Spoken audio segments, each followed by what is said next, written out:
भारतवर्ष ने कभी भी भौतिक वस्तुओं के संग्रह को बहुत अधिक महत्व नहीं दिया है। उसकी दृष्टि से मनुष्य के भीतर जो महान आंतरिक तत्व स्थिर भाव से बैठा हुआ है वही चरम और परम है। मतलब जो भौतिक भाव है, जो आंतरिक भाव है मनुष्य के अंदर, महानता, वो ही मनुष्य के हृदय में स्थिर है और वही सत्य है, वही परम है। लोभ, मोह, काम आदि विकार मनुष्य में स्वाभाविक रूप से विद्यमान रहते हैं। ये मनुष्य के स्वाभाविक गुण हैं। लोभ, मोह, काम, क्रोध ये विकार हैं, ये बुराइयां हैं, पर उन्हें प्रधान शक्ति मान लेना और मन तथा बुद्धि को उन्हीं के इशारे पर छोड़ देना बहुत निकृष्ट आचरण है। ये भावनाएं तो हैं मनुष्य में, विद्यमान रहती हैं। लोभ, मोह, काम, क्रोध ये सब विकार है, बुराइयां हैं। लेकिन अगर हम इन्हीं के बल पर इन्हीं को अपनी शक्ति मान लेंगे और अपनी मन और बुद्धि का प्रयोग करना एकदम बंद कर देंगे, इन्हीं के सहारे जीवन व्यतीत करेंगे, तो ये बहुत ही निकृष्ट, बहुत ही बुरा आचरण है। क्योंकि हमें अपने मन और बुद्धि की बात को भी मानना चाहिए, मन और बुद्धि को अपने ऊपर नियंत्रण करना चाहिए। भारतवर्ष ने कभी भी उन्हें उचित नहीं माना, उन्हें सदा संयम के बंधन से बांधकर रखने का प्रयत्न किया है, परंतु भूख की अपेक्षा नहीं की जा सकती, गुमराह को ठीक रास्ते पर ले जाने के उपायों की उपेक्षा नहीं की जा सकती। हुआ यह है कि इस देश के कोटि कोटि दरिद्र जनों की हीन अवस्था को दूर करने के लिए ऐसे अनेक कायदे कानून बनाए गए हैं जो कृषि, उद्योग, वाणिज्य, शिक्षा और स्वास्थ्य की स्थिति को अधिक उन्नत और सुचारू बनाने के लक्ष्य से प्रेरित हैं। कह रहे हैं कि इस देश में कोटि कोटि करोड़ों लोगों की, दरिद्र जनों की दरिद्रता, गरीबी की हीन अवस्था, उसकी दीन अवस्था को दूर करने के लिए बहुत से नियम कानून बनाए गए, जैसे कृषि, उद्योग, वाणिज्य, शिक्षा और स्वास्थ्य की स्थिति को अधिक उन्नत, अच्छा बनाने के लिए और सुचारू बनाने के लक्ष्य से प्रेरित हैं और अच्छा बने। परंतु जिन लोगों को इन कार्यों में लगना है उनका मन सब समय पवित्र नहीं होता, प्राय वे ही लक्ष्य को भूल जाते हैं और अपनी ही सुख सुविधा की ओर ज्यादा ध्यान देने लगते हैं। और जिनको इस कार्य में लगाया जाता है कि वो ही अपनी सुख सुविधाओं की ओर ध्यान देने लगते हैं और इस तरह से भ्रष्टाचार को बढ़ावा मिलता है, क्योंकि उनका मन पवित्र नहीं होता है। वे अपना लाभ देखने लगते हैं और जब अपना लाभ देखने लगते हैं, अपनी सुख सुविधा देखने लगते हैं, तो वे अपने लक्ष्य को भूल जाते हैं। व्यक्ति चित्त सब समय आदर्शों द्वारा चालित नहीं होता। व्यक्ति का चित्त मतलब मन हमेशा अच्छाई की ओर ही नहीं रहता। जितने बड़े पैमाने पर इन क्षेत्रों में मनुष्य की उन्नति के विधान बनाए गए, उतनी ही मात्रा में लोभ, मोह जैसे विकार भी विस्तृत होते गए। जैसे जैसे मनुष्य की उन्नति के लिए नियम कानून बनाए गए, वैसे ही लोगों के मन में लोभ, मोह जैसी बुराइयां, विकार भी बढ़ते चले गए। लक्ष्य की बात भूल गए और लोग अपने लक्ष्य को पूरा करना ही भूल गए। अपने फायदे, अपने लाभ की ओर ही उनका दिमाग गया। आदर्शों को मजाक का विषय बनाया गया और संयम को दकियानूसी मान लिया गया। और जो आदर्श थे उसको वो लोग उपहास समझने लगे और संयम को, मतलब जो मन में एक संयम की भावना है, उसको दकियानूसी का नाम दे दिया गया। परिणाम जो होना था वह हो रहा है। यह कुछ थोड़े से लोगों के बढ़ते हुए क्षोभ का नतीजा है, परंतु इससे भारतवर्ष के पुराने आदर्श और भी अधिक स्पष्ट रूप से महान और उपयोगी दिखाई देने लगे हैं। मतलब कुछ बुरे लोगों के कारण हम भारत देश को खराब मान लें, भारत देश के आदर्श को भूल जाएं, ये बहुत ही गलत है। भारतवर्ष सदा कानून को धर्म के रूप में देखता आ रहा है। आज एकाएक कानून और धर्म में अंतर कर दिया गया है। धर्म को धोखा नहीं दिया जा सकता, लेकिन कानून को दिया जा सकता है। यही कारण है कि जो लोग धर्म भीरू हैं, वे कानून की त्रुटियों से लाभ उठाने में संकोच नहीं करते। इस बात के पर्याप्त प्रमाण खोजे जा सकते हैं कि समाज के ऊपरी वर्ग में चाहे जो भी होता रहा हो, भीतर भीतर भारतवर्ष अब भी यह अनुभव कर रहा है कि धर्म कानून से बड़ी चीज है। कई लोग भले ही कानून को बड़ा मानते हो, लेकिन आज भी यह सत्य है कि धर्म कानून से बड़ा है। अब भी सेवा, ईमानदारी, सच्चाई और आध्यात्मिकता के मूल्य बने हुए हैं। वे दब अवश्य गए हैं, लेकिन नष्ट नहीं हुए हैं। आज भी वह मनुष्य से प्रेम करता है, महिलाओं का सम्मान करता है, झूठ और चोरी को गलत समझता है, दूसरे को पीड़ा पहुंचाने को पाप समझता है। हर आदमी अपने व्यक्तिगत जीवन में इस बात का अनुभव करता है। मतलब धर्म और कानून में, कुछ लोग कानून को बड़ा मानते हैं, लेकिन नहीं, आज भी धर्म जीवित है। आज भी लोगों में धार्मिक भावनाएं हैं। जैसे लोग कहते हैं कि ये चोरी करोगे तो पाप लगेगा।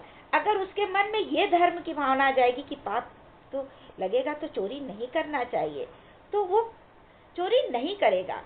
इस पर कानून के नियंत्रण का इस समय उसे डर नहीं है। इस समय वो धर्म को देख रहा है।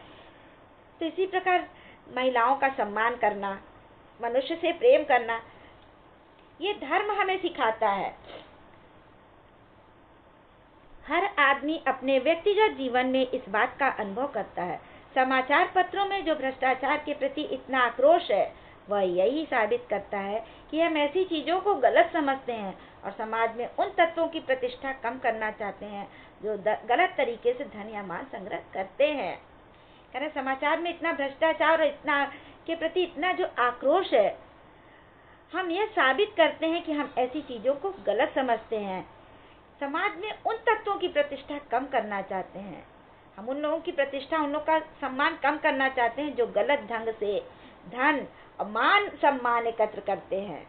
जो सच्चाई और ईमानदारी के बल पे धन एकत्र करते हैं, वो उनके बारे में नहीं, जो गलत तरीके से धन संग्रह करते हैं। दोषों का पर्दाफाश करना बुरी बात नहीं है। बुराई यह मालूम होती है कि किसी के आचरण के गलत पक्ष को उद्घाटित करके उसमें रस लिया जाता है और दोषोद्घाटन को एकमात्र कर्तव्य मान लिया जाता है।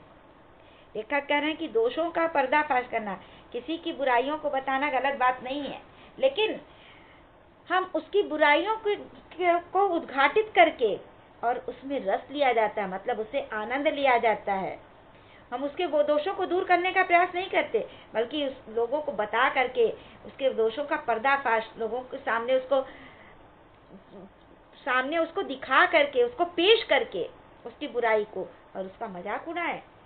दोषोद्घाटन मतलब दोष को प्रमाणित करना, दोष को दिखाना, दोष को उजागर करना एकमात्र कर्तव्य मान लिया जाता है कि लोगों के दोषों को दिखाना है, बताना है।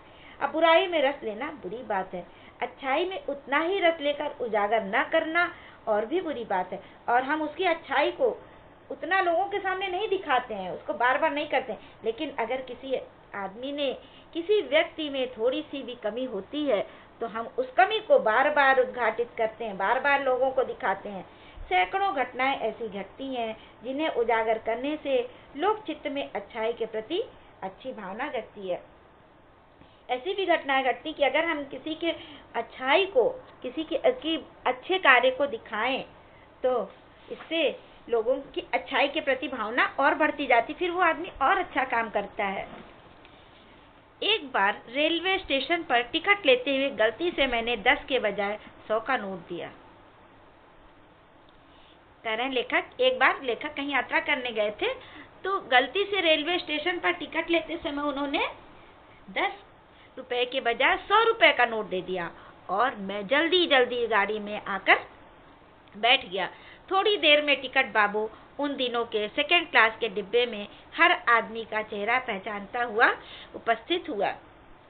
थोड़ी देर में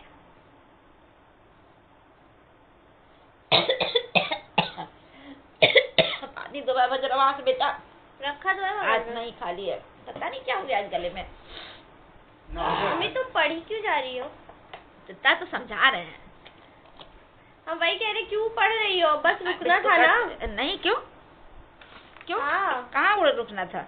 एक बार रुक चुके थे ना। यहाँ तक बस खत्म करना था। तुमने बस तो यहाँ तक कहा था, तो ठीक है बस। तो अब उसे पढ़ा लो। नहीं, अब काट दो उसको। अब कटेगा नहीं। काट दो इतना, रेलवे स्टेशन वाला हटा दो इतना। एकदम मजाक समझती हो। अरे आवाज बेटा मेरी अब साथ नहीं दे रहे, जाना बैभो के लिए पराठा बनाने, लेकिन अभी वो भी पढ़ना, गृह कार्य भी।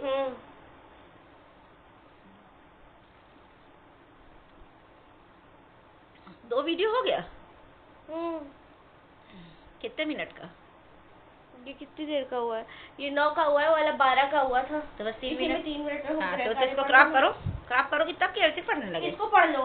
नहीं, अब रहने दो बेटा।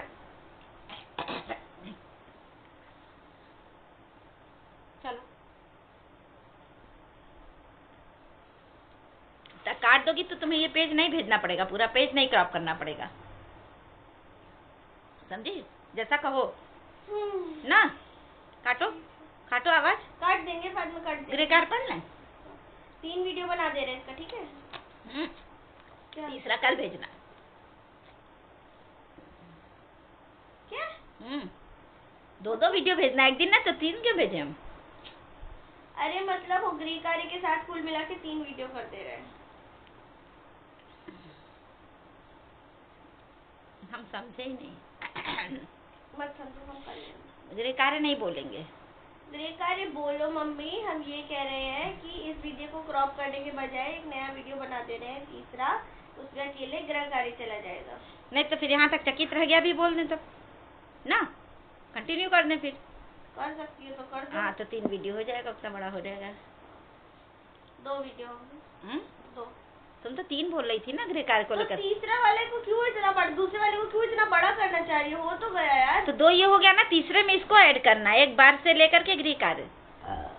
नहीं, खाली ग्रे कारी। हाँ, तो दूसरे वाले में कहाँ तक की हो? समझाती भी नहीं हमें, कहाँ तक हो तो क्या करें, कितना समझाएं? दूसरा यहाँ तक ना, देखो दूसरा यहाँ तक ना। हाँ चलो ठीक है, तो क्या बोलना शुरू कर दें? अब ग्रे कार बोल दे ना। कहाँ पे पहुंची हो? यहाँ तो यही कर रहे हैं, जल्दी जल्दी गाड़ी में आकर बैठ गया। हाँ तो बस ठीक है, 10 रुपए का इसको